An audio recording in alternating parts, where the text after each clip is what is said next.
Part 3. At your Test 1. You will hear a number of different recordings and you will have to answer questions on what you hear.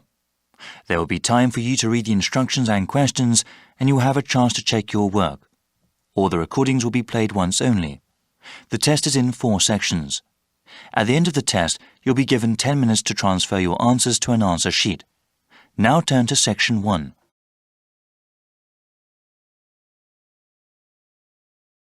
Section 1. You will hear a conversation between 2 people about off-campus university excursions. First, you have some time to look at questions 1 to 5.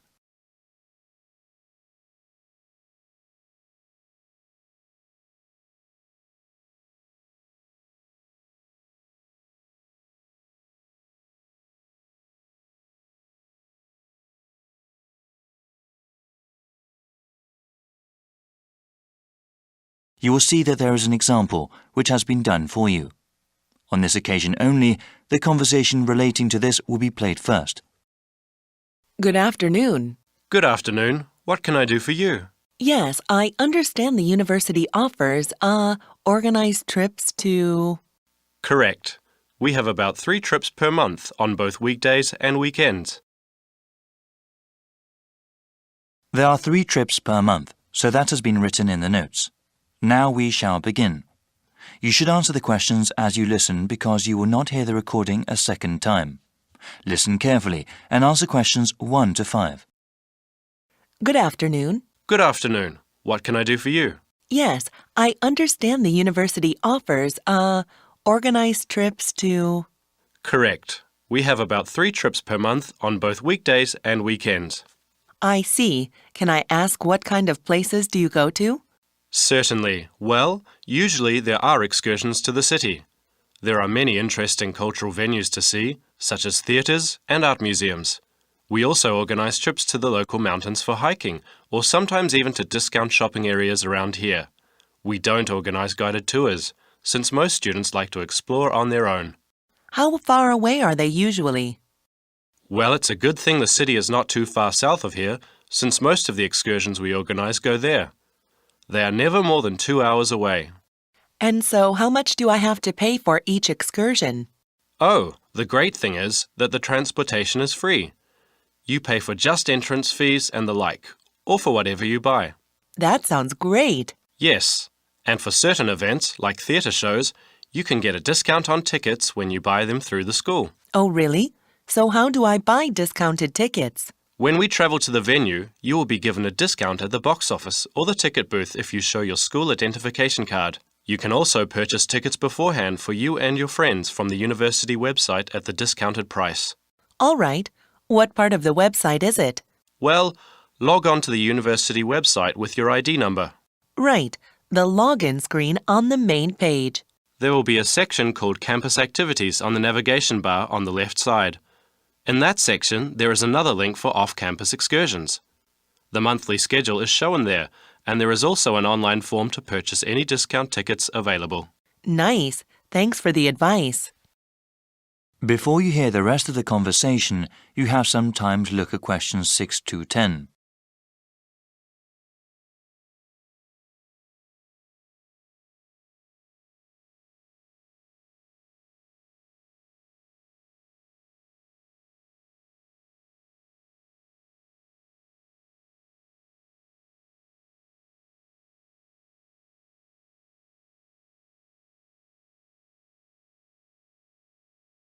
Now listen and answer questions 6 to 10. So yeah, my computer is down. Can I ask you what excursions there are this month? Yeah, it's the beginning of the school year, so the new schedule isn't up on the website yet. But I have the schedule here on my computer. We have all the dates confirmed, and when the site is updated, you'll be able to buy discount tickets from there. Thanks. I am pretty busy during the week, so maybe you could just tell me about some of the next few ones coming up on the weekends. Definitely. The weekend before October break, there is a bus going to Big River Valley Park. That's the 12th. This is a hiking trip to see fall foliage, so there will be a small entrance fee of $11 to enter the park. It's a 6-hour excursion. Oh, wonderful. The fall colors are so gorgeous that time of year. The week after October break, there is a bus going to Woodbury Grove. That's the 26th of October. It has a lot of outlet stores. It's very popular at this time of the year because students like to buy things for their dormitory rooms. What's an outlet store? An outlet store is a kind of discount store. Could you spell that? Outlet. Outlet. Yes, thank you. So yeah, that bus leaves at 11 p.m. and comes back at 6 p.m. All right, got it. The next weekend, on Sunday, there is a trip going down to the city. So yes, on the 3rd of November, students can visit the Museum of Contemporary Art. They have a new exhibition showing modern Chinese art. That sounds really interesting. How much is it? The school has a special arrangement with the museum, so it's free with your student ID. I'll definitely go to that one. When will the bus be leaving? It leaves from Lauder Hall at 12 p.m. and gets back around 9 p.m., so it will be 9 hours. Wow, thanks for all the info. No problem. If you have any other questions about the off-campus excursions, feel free to email me. Okay, here, I have a pen. What is it?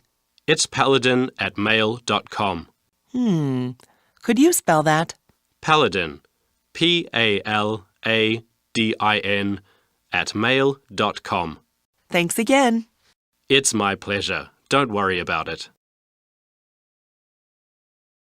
That is the end of section 1. You now have half a minute to check your answers.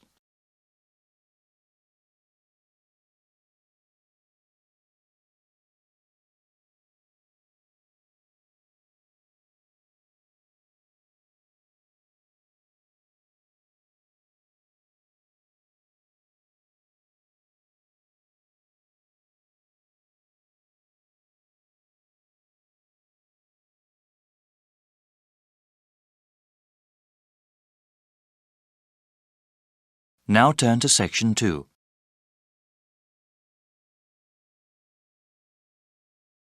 Section 2.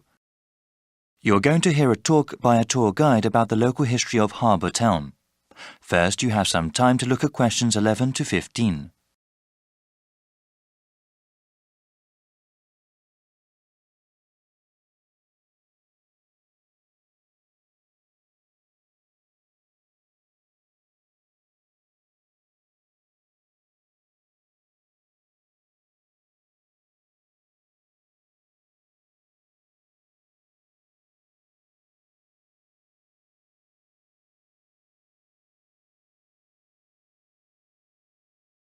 Now listen to the first part of the talk and answer questions 11 to 15.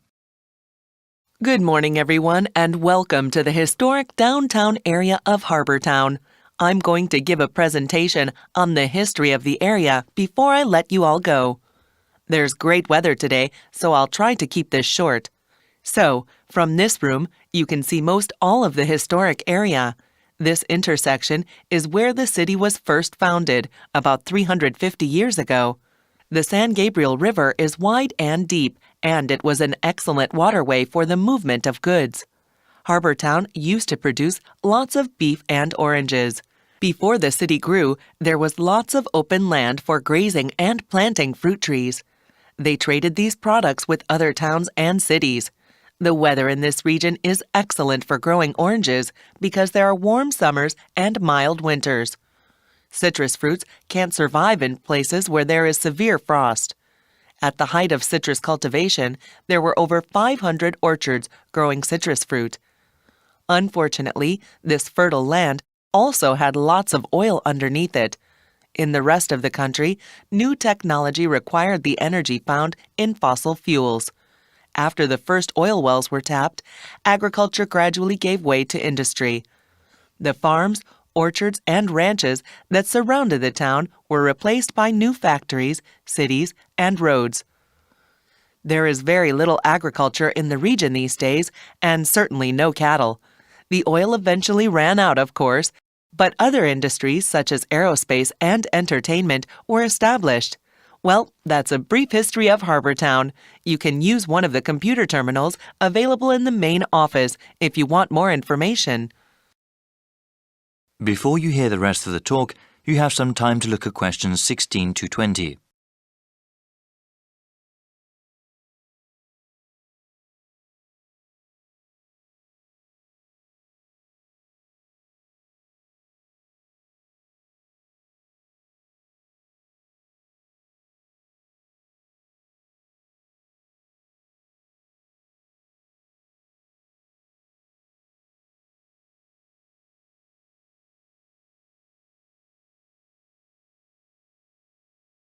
Now listen and answer questions 16 to 20.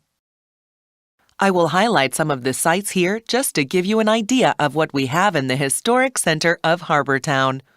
You can then explore the area as you please. So, I've already mentioned the intersection where the city was first founded. The main east-west street is called Sunset Road, and the main north-south street is called Santa Monica Avenue. The central office we are in right now is at the northernmost end of Santa Monica Avenue.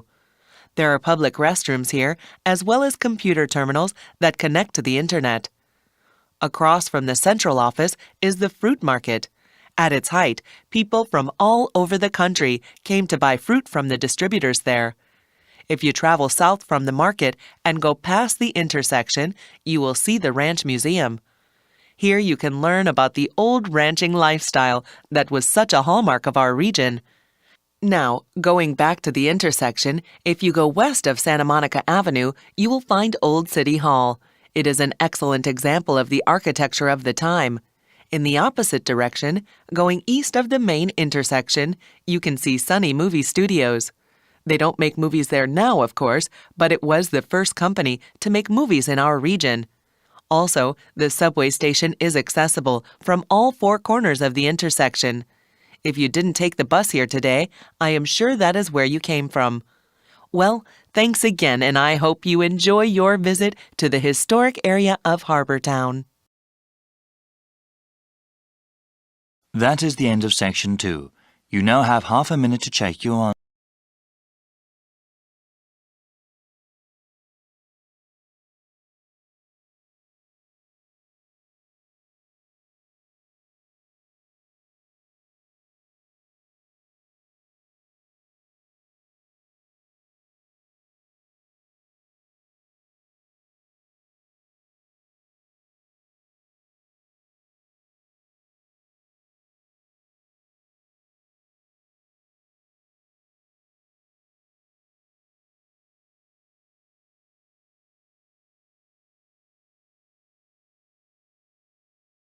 Hear a conversation between a student, Kayana, and a professor about an assignment. First, you have some time to look at questions 21 to 27.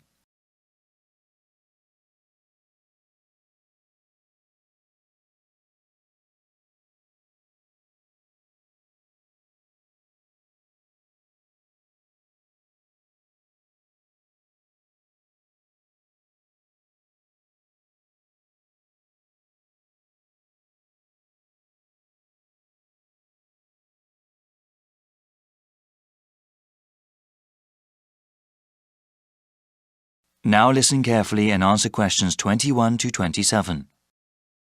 Hi, Dr. Reed. Are you busy right now? Do you mind if I come in for a second? Hey, Kiana. No, I don't mind at all. Thanks. I just wanted to say that I'm enjoying your urban studies course and that I'm having some trouble with the first assignment. Okay, no problem. What do you want to ask? This is my first time writing a paper of this length. All right. What sort of trouble are you running into? Well, writing more than 10 pages is actually turning out to be quite a task. I've been rereading some of the material, and I'm just not sure how to approach the assignment. Yes, it takes some time to get used to academic writing assignments. More time than I expected, really.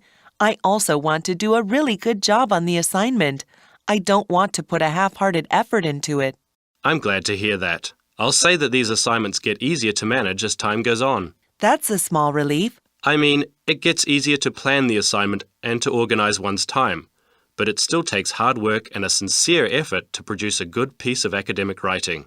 My role is to guide you to the readings I think are the most relevant and to give you tips on managing your time. Okay, could we talk about the readings then? Sure, we can go over them. I guess I want to ask about the Coal House text first. It seems like a pretty interesting book. But sometimes a bit over the top, no? I would recommend reading just the first part of the book. It's the most relevant to the assignment that I gave you. The rest of the text goes on about a topic we will cover later in the semester. All right, I'll just read the intro then. As for the Peely article, oh, did you read that one? Yes, I accessed it online and then printed it out. Okay. I would recommend you review that again. Also, remember what I said about the Liebskid article? I think you told the class to focus on the research methods, right? Yes. She approaches the problem in an innovative way. Let's see. For the Gary article, I think you should... Let me see. I think it would be best for you to read just the conclusion. Just the conclusion. I see. Yes, I would ask you to read the whole thing, but this way would be more efficient. Speaking of which, you should not bother reading the Wolfson article. Yeah, it didn't seem particularly relevant to the topic. Let's see. Any other reading you wanted to talk about? Let me see. Yes, the Cudler article. What do you think of that one? Ah, yes. How could I forget? That one is pretty central to the topic. I really think you must go over it again. Before you hear the rest of the conversation, you have some time to look at questions 28 to 30.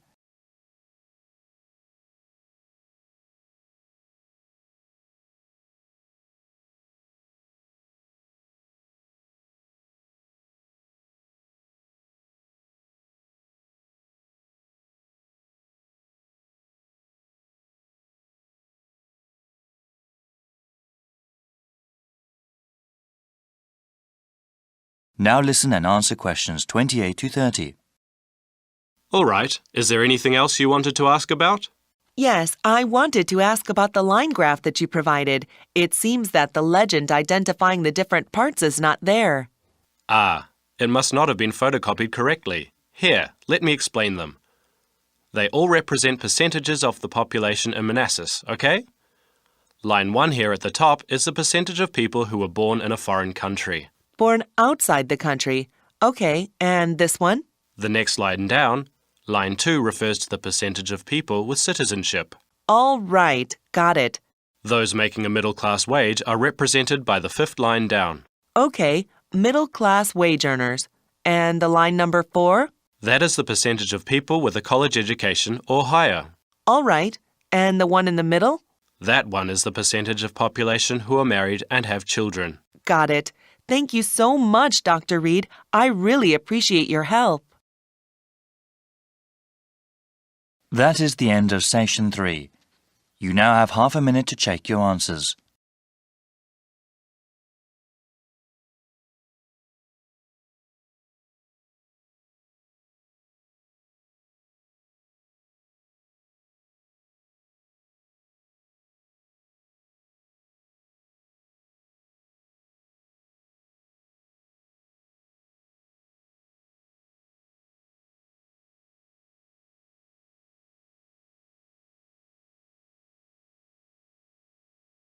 Now turn to Section 4.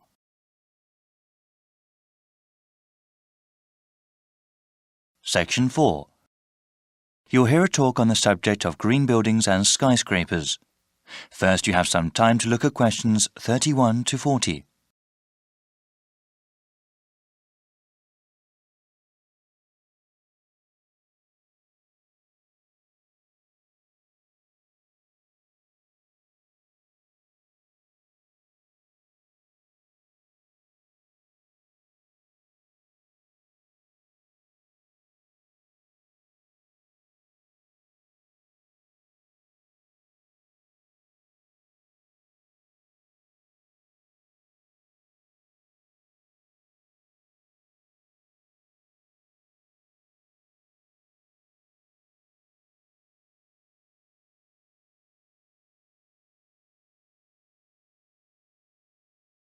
Now listen carefully and answer questions 31 to 40. Good morning, everyone. Today I am here to talk about the construction of green buildings. Given the current state of the global environment, new types of architecture, design and construction techniques are absolutely necessary. My brief lecture today will cover two topics: what qualifies a building to receive a green certification, and also how widespread such sustainable buildings currently are. There is a growing demand for so-called green buildings. Government agencies and corporations around the world understand that sustainable workplaces are quite cost-effective in the long run. Though initial outlays for construction are usually more expensive, the savings in maintenance and energy costs make up for it. Here at the Ministry of Environmental Stewardship, we have created a detailed set of requirements that a building must pass in order to be certified as green. For buildings that have already been constructed, we offer 2 levels of certification, bronze and silver, depending on the number of guidelines implemented. These include reducing or recycling waste products, as well as installing efficient heating and cooling systems.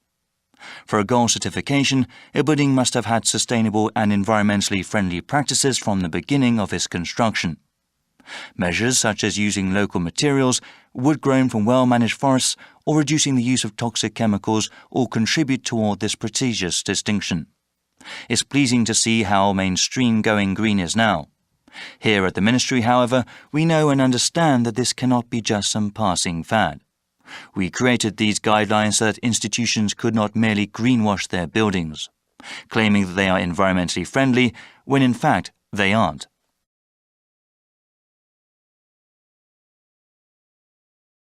I would now like to talk about some buildings that have received these special certifications. In the 60s, there was a great number of public housing projects built. Over the years, many of them have fallen into gross disrepair. As part of an urban revitalization project, construction companies have consulted with ministry experts to make those council estates a greener and healthier place to live. At Cabrini Fields, lead pipes and lead paint were removed, improving the health of children living there.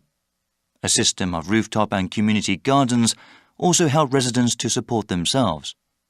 It was one of the first buildings we awarded a bronze certification to. One building with a silver certification is the Mylop Jewett Tower, built over a century ago and located in the downtown area. The insides of the building were completely scooped out, allowing the construction company to implement innovative new ways of saving energy. The utility bill of the entire building is now 40% down, only 60% of its previous level, despite rising energy costs. Lastly, I would like to talk about the latest building to receive a gold certification from the Ministry. Arcadia Arbours is a really great example of green engineering and construction.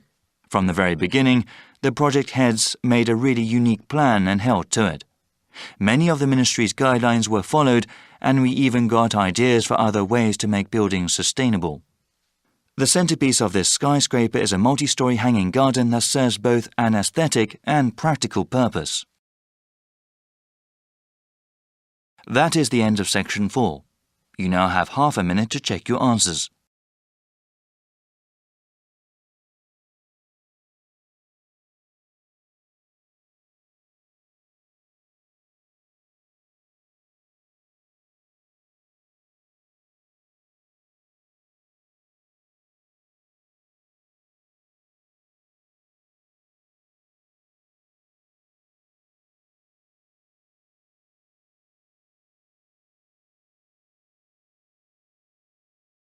That is the end of the listening test.